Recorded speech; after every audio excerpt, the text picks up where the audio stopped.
Je vous remercie. Шановні пані та панове, Mesdames et messieurs, шановні друзі, chers amis, я розповів je vais vous вам raconter одну une історію. histoire. Дійсно, En словами, effet, ces paroles, je vais vous raconter une histoire починається était le début буде одна історія. de bien Але d'histoires. в цій набагато Mais dans cette важливіше, histoire, ніж ce n'est pas le début, c'est la fin qui est la plus І це не importante. буде невідкритий фінал. Et cette fin est déjà écrite. Enfin, pour mettre un point final dans cette bataille qui dure depuis plus de 100 ans. Cette bataille a commencé avec l'arrivée d'un train. З нього вийшли герої. En sont sortis un héros et son antagoniste. Et c'est ainsi qu'est née sur l'écran une confrontation qui est ensuite passée dans la vraie vie. Au début, le cinéma est apparu dans notre vie. Ensuite, il est devenu notre vie. Et maintenant, c'est du cinéma que dépend notre avenir. Mon histoire aujourd'hui parle justement de cette bataille І про майбутнє. et de l'avenir. Найстрашніші Les plus terribles диктатори dictateurs du XXe siècle любили кіно. aimaient le Це cinéma. відомо про них. Nous le savons З того, tous. що залишилось Mais після ce qu'il en них, est resté, найважливіше це le plus important, ce sont ces images terribles des chroniques documentaires, а також фільми, mais які aussi les films qui ont été lancés comme des défis à ces dictateurs. Le 1er septembre 1939, à Cannes, devait commencer le premier festival.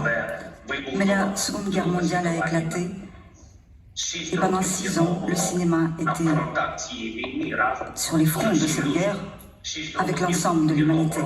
Pendant 6 ans, le cinéma s'est battu pour la liberté, mais aussi, malheureusement, en faveur des dictateurs. Maintenant, en revenant à ce cinéma, nous pouvons voir comment la liberté avançait vers la victoire et comment elle a, en fin de compte, n'a pas permis aux dictateurs de s'emparer des cœurs des hommes. Sur ce chemin, il y a eu beaucoup d'étapes importantes, mais le plus célèbre était en 1940, lorsque, contre l'antagoniste, le monde entier a découvert un garçon sans rien de particulier, qui ne ressemblait absolument pas à un héros, mais qui s'est avéré en être un. Le grand dictateur de Charlie Chaplin n'a pas détruit à l'époque le dictateur réel. Mais grâce au cinéma, et grâce à ce film, le cinéma a cessé d'être muet dans tous les sens de ce mot.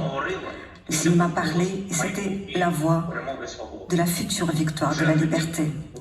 Déjà à l'époque, en 1940, lorsqu'on a entendu depuis les écrans, la haine finira par disparaître et les dictateurs mourront. Et le pouvoir qu'ils avaient pris au peuple va retourner au peuple. Et tant que les hommes mourront, la liberté ne pourra périr. Depuis l'époque, depuis ces paroles adressées par l'héros de Chaplin, l'humanité a tourné bon nombre de films magnifiques.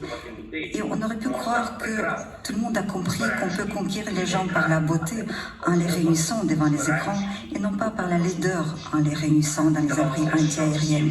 On aurait pu croire que tout le monde a compris que l'horreur de guerres de grande envergure qui peuvent embraser l'ensemble du continent n'auront aucune suite. Mais de nouveau, à l'époque comme maintenant, il y a un dictateur. De nouveau, à l'époque comme maintenant, il y a une guerre pour la liberté. De nouveau, à l'époque comme maintenant, le cinéma ne doit pas être muet. Le 24 février 2022, la Russie a commencé une guerre de grande envergure contre l'Ukraine, dans l'intention d'aller plus loin, en Europe. De quelle guerre il s'agit? Je voudrais être extrêmement précis en vous répondant à cette question, en marquant des paroles qui avaient été prononcées par le cinéma durant ces années qui nous séparent depuis la dernière guerre du continent. Vous avez déjà entendu la plupart de ces paroles. Elles sonnent de manière terrible sur l'écran, mais c'est devenu la réalité. Ne vous l'oubliez pas. Vous vous souvenez comment cela sonnait au cinéma? Tu sens? C'est du napalm, fiston. Cette odeur, on ne peut pas la confondre. J'aime l'odeur du napalm au petit matin. En effet, C'est commencé un matin en Ukraine. À 4 heures du matin, lorsque nous avons entendu les premières explosions des roquettes, lorsqu'ont commencé les frappes aériennes et lorsque la mort qui avançait sur l'Ukraine à travers la frontière entrait avec les signes de swastika, avec les Z. Parfois, on pense que nos ennemis veulent être des meilleurs nazis que Hitler. De nos jours, il ne se passe pas une semaine sans qu'on ne découvre sur le territoire où a été ou reste toujours l'armée russe, on ne retrouve des fosses communes avec des personnes torturées. 229 enfants ont été tués. Il n'arrive à rien d'autre qu'à tuer, à tuer et à tuer. Ils ont sémé l'Europe de cadavres. Vous avez vu ce que les militaires russes ont fait dans une petite bourgade de Boutcha. Vous avez vu Mariupol. Vous avez vu le théâtre municipal frappé par une bombe russe. D'ailleurs, ce théâtre ressemblait à celui où vous êtes réunis aujourd'hui. Là-bas, les gens se réfugiaient. C'était des civils. 2 grandes inscriptions bien visibles. Les enfants ont été marqués sur le bitume près du théâtre. Nous ne l'oublierons jamais. Ce n'était même pas l'enfer. L'enfer n'est pas l'enfer. La guerre est pire. Plus de 2000 roquettes russes ont déjà frappé notre territoire. Des dizaines de ponts ont été détruits. Des villages ont été incendiés. Plus d'un demi-million d'Ukrainiens ont été déportés en Russie de force. Des dizaines de milliers se trouvent dans les camps en Russie qui ont été créés sur le modèle des camps de concentration nazis.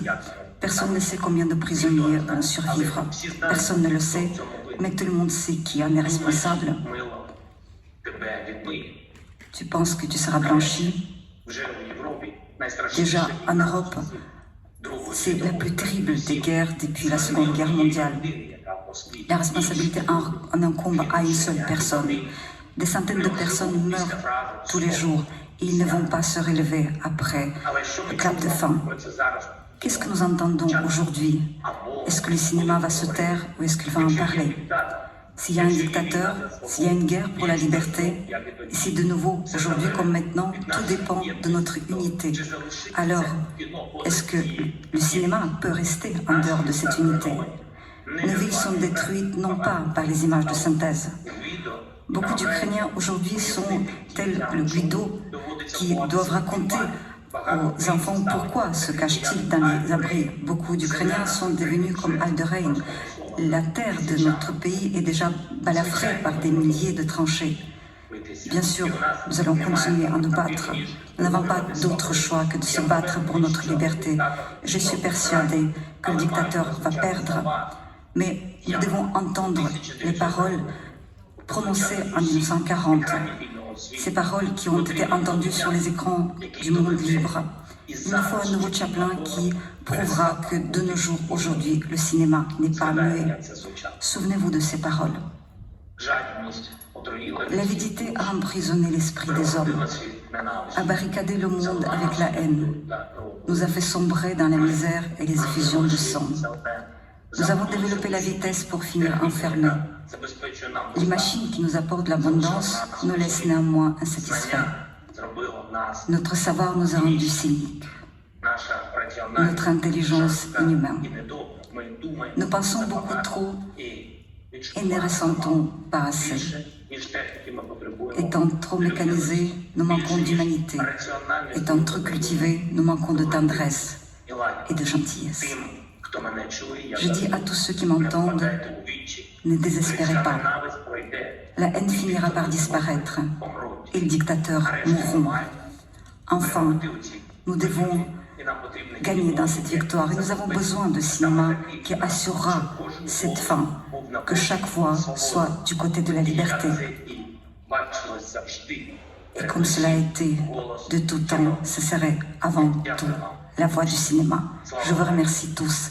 Gloire à l'Ukraine.